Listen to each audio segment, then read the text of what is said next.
Something is happening inside your body right now that your doctor has no good answer for. Not because they are not trying, but because the viruses circulating today, the ones making you sick for weeks instead of days, the deep coughs that settle into your chest and refuse to leave, they have been quietly evolving, learning to survive the exact prescription drugs that were built to destroy them. The multi-billion-dollar pharmacy is running out of answers. But the solution to this was never inside a synthetic pill. It has been documented on 3 different continents, used continuously by some of the greatest civilizations for over 1,000 years, and right now, today, it is almost certainly growing in your own yard. Here is the part that should make you angry. You're probably paying a lawn service to spray chemicals all over it because an entire medical establishment made a deliberate decision to strip away its identity, to erase it from the textbooks and convince you it was nothing but a weed. But the exact plant growing under your boots this morning contains a cellular mechanism that can stop the resistant viral strains that modern medicine cannot touch. The only reason it has never worked for you before is because they buried the one step you actually need to unlock it. To understand exactly what they hid from you, let us look back at history to see how this botanical powerhouse performed when modern medicine failed. In 1990, a terrifying medical crisis occurred. In a clinical setting, doctors were facing 78 patients suffering from a severe herpes infection of the eye. This is not just a painful inconvenience. When this virus attacks the eye, it can quickly lead to permanent scarring and total blindness. The standard chemical treatments were struggling to stop it. In a desperate move, the medical team reached for an ancient botanical extract made from the exact same creeping weed that is likely sitting on your lawn right now. The results that followed should have been front-page news around the world. Out of 78 patients treated, 38 were completely cured. 37 showed massive improvement. Think about the magnitude of that outcome. That is a 96% success rate against a relentless virus using nothing but a wild plant. And modern research confirms exactly why this happened. In 2024, a peer-reviewed study on botanical antivirals published in the journal Chinese Medicine traced the exact cellular mechanism. They discovered that the compounds in this plant actually block the virus from latching onto healthy cells in the first place, permanently shutting down its ability to replicate. So what is this mysterious savior hiding in plain sight? You have almost certainly walked past it. You might have even cursed it while pulling it out of your garden beds. It is a low-growing creeper that belongs to the mint family, which gives it a very distinct, perfectly square stem. It survives the harsh blades of your lawnmower by staying close to the earth, patiently pushing up stubby little spikes crowned with tiny purple hooded flowers throughout the summer. For centuries, carpenters kept it in their workshops to pack into deep cuts. In 1597, the legendary English botanist John Gerard declared there was no better herb in the world for healing. The medical world knows it as Prunella vulgaris, but for over 1,000 years, everyday people gave it a name that was a literal promise. They called it heal-all. Today, we know it simply as self-heal. Let us step away from the laboratory and walk into your front yard.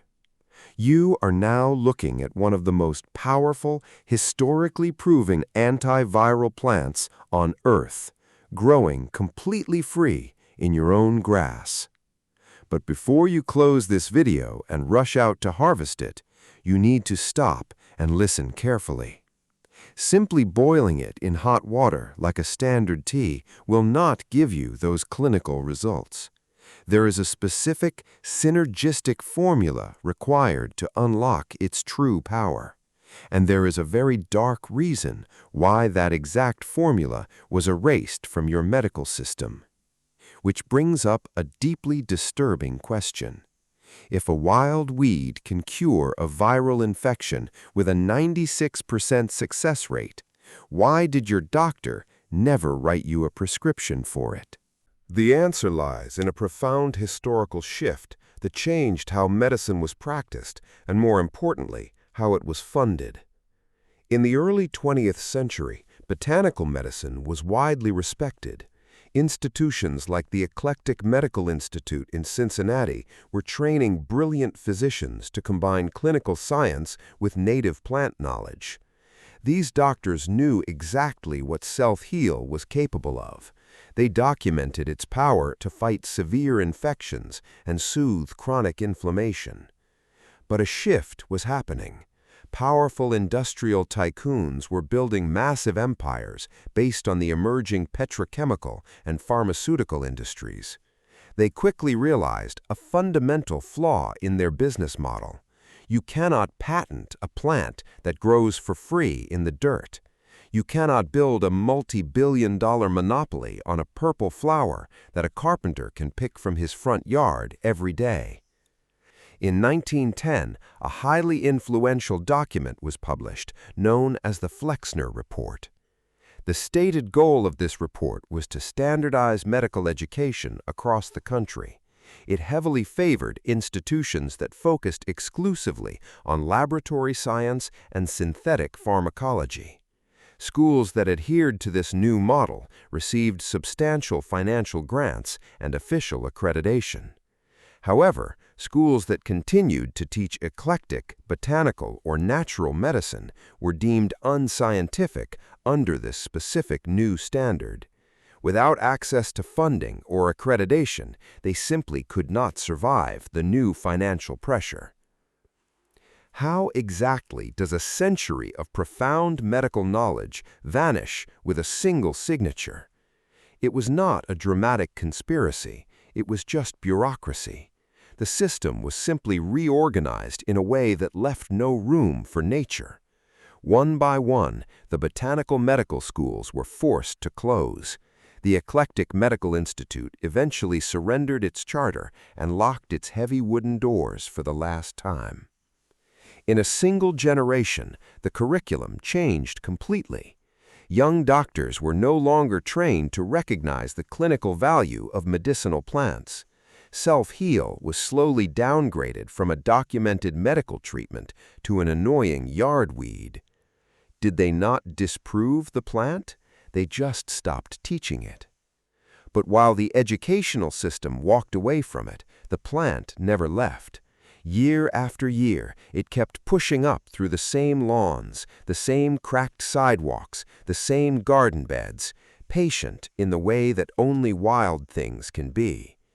And buried inside those old locked-away medical texts, the exact formula those doctors used still exists. The knowledge did not die, it just went quiet. But here is where most people go wrong the moment they find it. The excitement hits, and they do exactly what feels natural.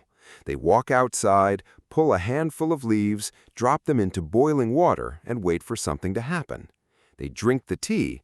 Nothing remarkable occurs, and they walk away convinced the plant is just a weed after all.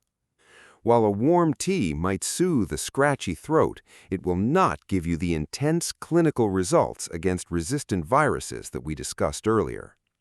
Hot water alone simply cannot break down the tough cellular walls of the plant to release its most powerful antiviral resins and medicinal lipids. By just brewing a tea, you are leaving the most critical medicine trapped inside the plant matter. To unlock the true strength of this weed, you have to use a method the original eclectic doctors relied on to treat severe infections. You have to extract it. To do this, you can make a tincture. You harvest the aerial parts of the plant, the square stems, the leaves, and the purple hooded flowers. Let them wilt for a day to remove excess moisture, then pack them tightly into a glass jar and cover them completely with an 80-proof clear alcohol. The alcohol acts as a ruthless solvent, stripping the active cellular compounds out of the plant over 4 to 6 weeks. When you finally strain the liquid, you are left with a highly concentrated dark extract. A few drops of this holds more power than a dozen cups of tea. Alternatively, if you're dealing with an external viral outbreak, you can infuse the dried plant into a warm carrier oil and blend it with beeswax to create a potent healing salve. The lipid barrier of the oil pulls the antiviral compounds perfectly, allowing you to apply it directly to the skin. This is not peasant magic, it is pure cellular mechanics. But there is one more secret step, the ultimate catalyst that we mentioned at the very beginning of this video. This is the missing link that takes self-heal from being just effective to being absolutely devastating against a stubborn virus. In advanced botanical medicine, plants are almost never used alone. They are strategically blended to create synergy, where one plant magnifies the power of the other. If you want to build the ultimate antiviral defense, you do not use self-heal by itself. You combine it with another powerful herb known as lemon balm. When you mix the extracts of self-heal and lemon balm, they create a unique and highly aggressive double barrier effect. Self-heal acts as the shield, blocking the virus from attaching to healthy cell walls in the first place.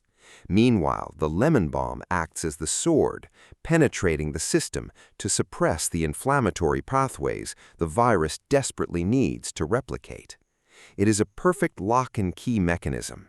One traps the virus outside the cell, and the other completely destroys its ability to multiply. This synergistic combination is the secret formula that was buried in those old medical texts. It is the exact catalyst that turns a forgotten lawn weed into a clinical-grade weapon. And the best part is that no corporation can ever stop you from taking this knowledge and walking right out your front door. But before you take back your health, you must remember one crucial rule. Self-heal is a powerful bioaccumulator, meaning it draws up whatever is in the soil beneath it. If your lawn or a local park has been treated with chemical weed killers or synthetic fertilizers, do not harvest it. The irony is bitter. The chemicals they sold you to destroy this plant will now prevent you from using it. You must only gather from clean, untouched ground. The medical establishment spent over a century trying to remove this plant from human memory. They rewrote the textbooks, they shut the schools, they convinced an entire civilization that what was growing under their boots was garbage. But they made one mistake. They forgot that you cannot file an injunction against a plant. You cannot defund something that grows for free in the rain. Every single spring, without a grant or a committee or a pharmaceutical budget, self-heal comes back. It has been coming back for 1,000 years, and it will keep coming back long after every patent expires. The formula still works, the knowledge still exists, and now it is yours. If this is the kind of history they decided you did not need to know, there is a lot more where this came from. Subscribe to this channel because we are just getting started.